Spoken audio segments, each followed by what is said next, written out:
Part 3, Living the Method. Final chapter, Run the Yes. At this point, you have seen each step of the Yes method, not as theory, as something lived. Now we bring it together, not to review it, to run it. Whenever life becomes noisy and uncertain, there is a way forward, not by forcing an answer, by listening for the one that is already there. A woman I have worked with for many years is, by most measures, incredibly successful. She is strong, independent, deeply loving, nearly 20 years sober. To those around her, she is someone who has done the work, and in many ways she has. But something remained, a quiet, persistent weight, a sense that nothing was ever quite right, a voice that told her she needed to be different, better, more, less. Over time, we began to run the Yes method together. Not once, many times. Across different questions, different moments, different layers of her life. And slowly, something revealed itself. She was not struggling because she was broken. She was struggling because she did not feel met. Her depth, her intelligence, her curiosity, her spirit. Much of the world around her did not know how to meet those parts of her. And instead of seeing that clearly, she had learned to turn inward, to adjust herself, to quiet herself, to carry the weight. In one session, she described a feeling she had known for a long time. It feels like there's a steel door on my chest.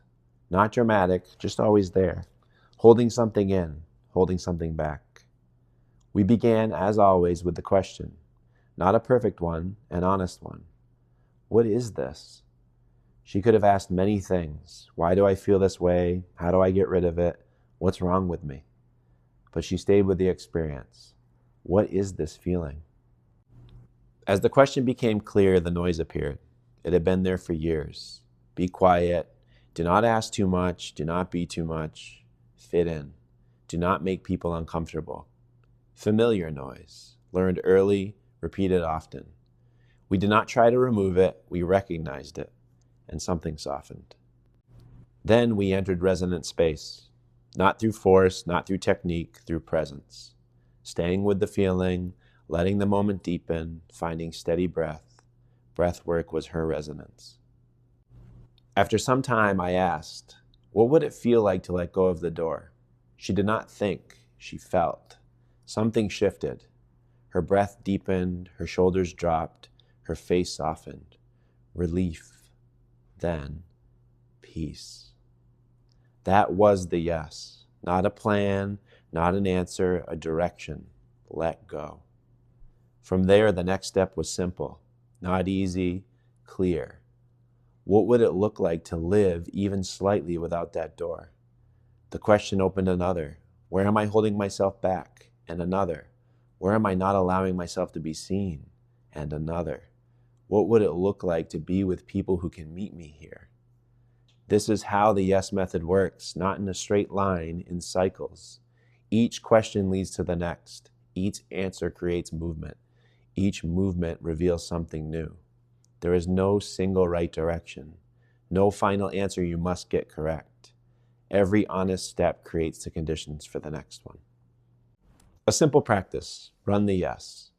Bring one real situation to mind, something unclear, something that carries weight.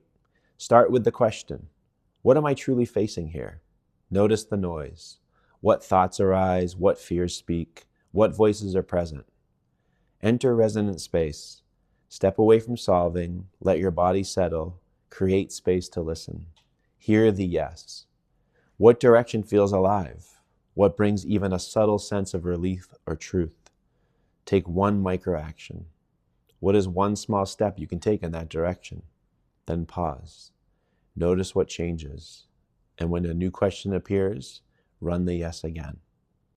You do not need to have it all figured out. You do not need certainty. You only need to listen and move. Whenever life becomes noisy and uncertain, there is a way forward. Run the yes.